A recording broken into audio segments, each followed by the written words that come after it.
7 heures.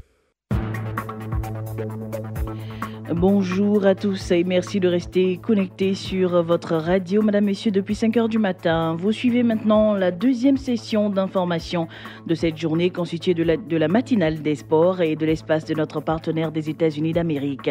Bien avant toutes ces articulations, suivez les grandes lignes de ce journal avec Régis Kofi. Bonjour Régis. Bonjour Rawa Touré, bonjour à toutes et à tous. La Banque Ouest-Africaine de Développement BOAD a mobilisé 630 milliards de francs CFA en 2017, dont 550 milliards ont été investis au profit des économies de la zone.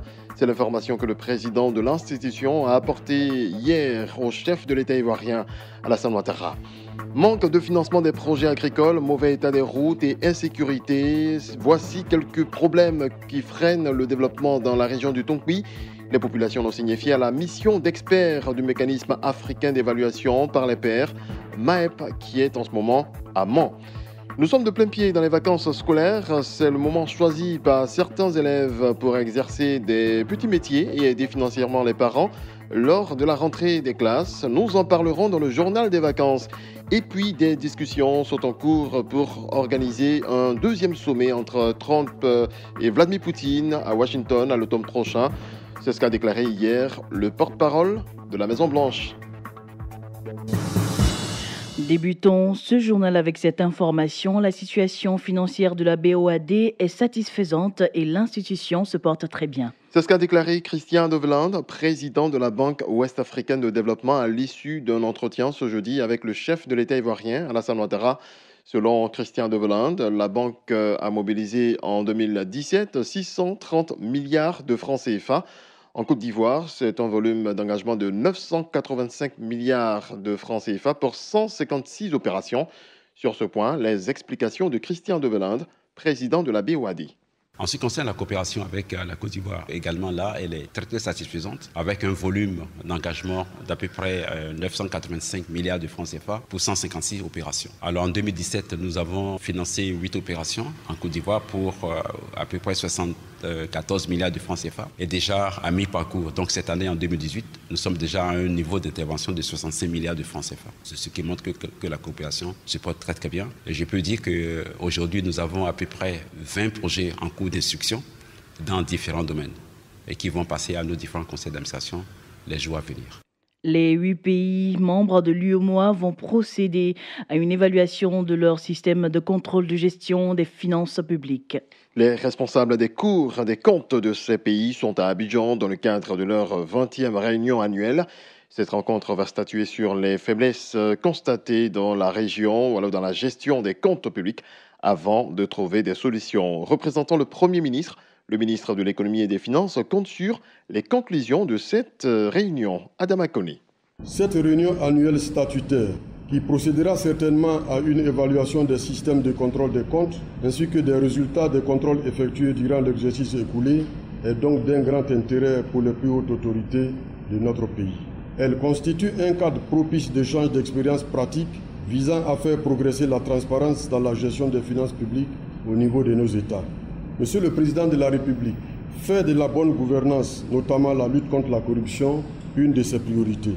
Et c'est à juste titre que la nouvelle constitution d'octobre 2016 consacre la Cour des comptes comme un organe de contrôle de la gestion des comptes des services de l'État, des établissements publics, des collectivités territoriales, des autorités administratives indépendantes et de tout organisme bénéficiant d'une aide de l'État ou d'une autre personne morale de droit public et de tout organisme bénéficiant du concours financier des entreprises publiques et de leurs filiales.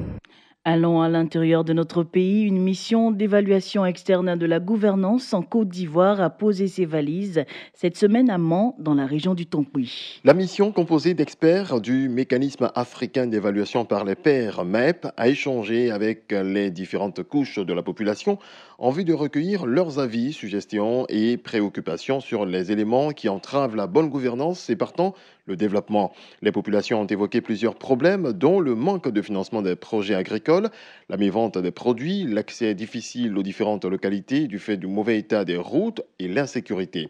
Au sortir des échanges, les populations se disent satisfaites. Suivons d'abord les propos du président de la jeunesse communale de Daloa, Soro Mamadou.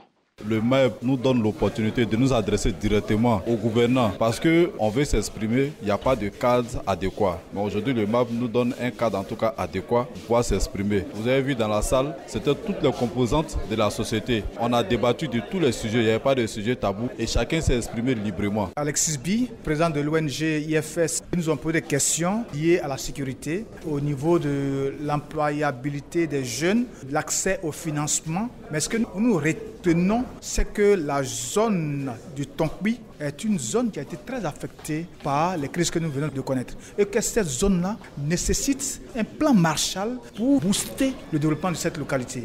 La problématique du foncier rural semble avoir trouvé solution avec l'AFOR, l'agence foncière rurale. 5 régions ont été retenues pour la première phase du projet qui a été lancé officiellement à Bingourou. Le directeur de cabinet adjoint du ministre de l'Agriculture et du Développement rural, Kwaku Apportune, invite les acteurs du monde rural à s'approprier justement ce projet. Je me tourne vers les acteurs de la chaîne foncière rurale des régions ciblées pour le démarrage du projet d'amélioration et de mise en œuvre de la politique foncière rurale, pour leur rappeler que le défi et les enjeux de mise en œuvre de ce projet sont considérables, tant sur le plan de la bonne gouvernance que du respect des procédures instaurées par les partenaires techniques et financiers de commun accord que pour les objectifs visés. Nous devrons ensemble veiller scrupuleusement à faire en sorte d'éviter tout blocage qui pourrait contrarier la mise en œuvre de ce projet. Il nous appartient donc de saisir l'occasion pour conjuguer nos efforts en vue d'obtenir un impact conséquent et satisfaisant de nos actions. Et on en vient à ce que je disais en titre. Nous sommes en vacances et certains élèves ont choisi d'exercer un métier qui leur permettra de se prendre en charge lors de la rentrée scolaire prochaine, mais pas seulement. Les jobs des vacances, un sujet proposé par Landry Bugré et sur Ocita. Le journal des vacances. Kono Fulgence vient de terminer la classe de 4e. Pour ses vacances scolaires, il a décidé de gérer une cabine téléphonique et il justifie son choix. Ça me permet de me dépanner un peu, comme je dis, avoir un peu d'argent sur moi et subvenir à d'autres besoins. Les jours, ça va bien, je peux gagner à 3 000 francs comme bénéfice sur les appels, 2 000 à 1 000 francs sur les transferts, mais les jours, ça ne va pas du tout. Je ne gagne seulement que sur les transferts parce que maintenant, les réseaux téléphoniques ont des promotions pour pouvoir souscrire ou donc... Je ne gagne pas trop assez avec les transferts, mais c'est surtout avec les appels que je m'en sors. Comme lui, de nombreux élèves et étudiants ont fait ce choix, s'occuper sainement pendant ces vacances scolaires. Toba Régis, aujourd'hui, je suis avec l'un de leurs frères qui coule la chaussure, qui sont les cordonniers. Et aujourd'hui, je me sens à l'aise avec lui. Je peux m'en sortir avec 2000 francs par jour. S'il y a tellement de chaussures à coudre, souvent même on arrive à fabriquer les chaussures. C'est vraiment encourager aussi la famille et déposer quelque chose aussi à la famille pour pouvoir me prendre moi-même en charge. C'est une grâce. Et selon ces élèves, avec les sommes perçues, ils pourront préparer sans difficulté la prochaine rentrée scolaire. C'est André Kounan. Un job de vacances, ça me permet d'avoir de l'argent sur moi parce que vraiment en vacances, c'est pas évident que l'argent que les parents nous donnent puisse nous aider à souvenir nos besoins. Donc il faudrait qu'on ait un peu d'argent sur nous pour s'acheter des trucs que nous avons besoin. Donc c'est pour ça que j'ai fait tout pour ne pas aussi trop m'ennuyer. Parce qu'il n'est pas là à l'école, rester tout le temps à la maison si ça ennuie. Travailler pendant les vacances est une option bénéfique pour les enfants, justifient certains parents. Monsieur C. Gaspard, parent d'élèves, moi je pense qu'au niveau des jobs de vacances, c'est encore plus bon parce que ça permet aussi à l'élève de faire quelque chose pendant les vacances. Ça permet aussi de se prendre en charge et puis aussi aider les parents. Ce choix de s'occuper pendant ces vacances en faisant un métier est d'un grand avantage et pour les parents et pour les élèves qui, en plus de se faire de l'argent, apprennent à être autonomes. L'actualité hors de chez nous à présent, Human Rights Watch a publié hier un rapport détaillé sur la crise qui secoue les 2 régions anglophones du Cameroun depuis novembre 2016. Selon l'Organisation de défense des droits de l'homme, les forces de sécurité gouvernementales et les séparatistes armés ont commis de graves abus contre des habitants de la zone, abus qui peuvent être stoppés selon l'organisation. Vladimir Poutine invité à Washington à l'automne prochain. Exactement, l'annonce intervient en pleine polémique 3 jours après le sommet d'Helsinki et le tollé suscité par les propos de Donald Trump refusant de reconnaître l'ingérence russe dans l'élection américaine de 2016. L'annonce a été faite sur Twitter par le porte-parole de la Maison-Blanche et semble avoir pris de court une partie de l'administration Trump. Voilà, c'est la fin de ce point complet sur l'actualité. Merci à toutes et à tous de votre attention.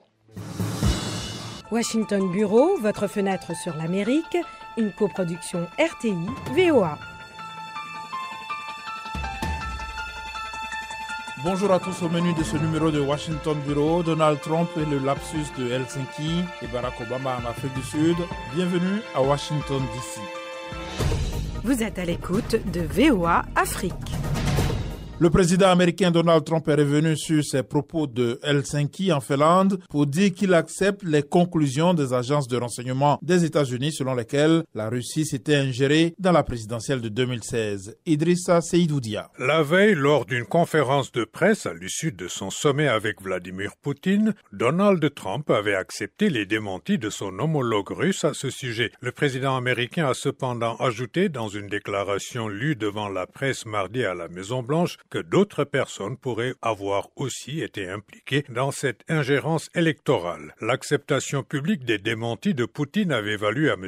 Trump les vives critiques de parlementaires démocrates et républicains qui lui reprochaient de prendre le parti d'un dirigeant étranger plutôt que celui de ses propres agences de renseignement. Mais lors d'une réunion hier avec des membres républicains du Congrès, M. Trump a dit qu'après examen de ses remarques à Helsinki, il s'est rendu compte qu'il avait commis un lapsus en oubliant de mettre une particule négative dans une phrase clé. Il a expliqué qu'il avait déclaré « Je ne vois aucune raison pour laquelle cela serait la Russie qui serait ingérée dans l'élection », alors qu'il voulait dire en fait « Je ne vois aucune raison pour laquelle cela ne serait pas la Russie ». Cela dit, Donald Trump a répété que de toute façon, les actions russes n'ont eu aucun impact sur sa victoire face à la démocrate Hillary Clinton et qu'il n'y a eu aucune collision entre la Russie et sa campagne électorale. Abidjan, Washington, Abidjan. Et revoilà Barack Obama, l'ancien président américain, a multiplié mardi, à mots à peine couverts, les attaques contre son successeur Donald Trump en s'en prenant aux climato-sceptiques, aux leaders autoritaires qui ne cessent de mentir et aux politiques d'immigration basées sur la race. L'ancien président américain était l'invité principal de la Fondation Mandela en Afrique du Sud à l'occasion du centenaire de la naissance du premier président noir de la nation arc-en-ciel. Lionel Gaïma. L'ancien chef de l'exécutif américain a déploré le renforcement des inégalités créées par l'émergence de nouveaux riches. Il s'est inquiété des troublants développements dans le monde, allant de l'implication américaine au Moyen-Orient à l'influence croissante de la Russie et de la Chine. Les politiques de la peur, du ressentiment et du repli sur soi se renforcent à un rythme sans précédent, a averti Barack Obama, qui a assuré n'avoir pas pour autant perdu espoir. Je crois en la vision de Mandela, je crois en la vision de l'égalité et de la justice, de la liberté et d'une démocratie multiraciale bâtie sur l'idée que tous les hommes sont créés égaux et doués par le Créateur de certains droits. L'assistance a chaleureusement applaudi Barack Obama. Godfrey Moketi a voyagé de la province du Limpopo jusqu'à Johannesburg, soit une distance de 400 km pour écouter l'ancien président américain. Oui, le président Obama a raison. Il a parlé des capitalistes qui s'enrichissent. Ils oublient les pauvres et cela n'est pas le reflet de Mandela. Nous voulons une transformation économique radicale et le président Obama a abordé ces questions. Les autres orateurs de mardi ont remercié Obama, affirmant qu'il est une grande source d'inspiration pour les jeunes à travers le continent africain. RTI Washington Bureau pour cette semaine, ce sera tout. Jean-Roger Billon de la Voix de l'Amérique à ce micro. Réalisation Georges-Léonard Sagno. On se retrouve la semaine prochaine. C'était Washington Bureau, votre fenêtre sur l'Amérique. Une coproduction RTI-VOA.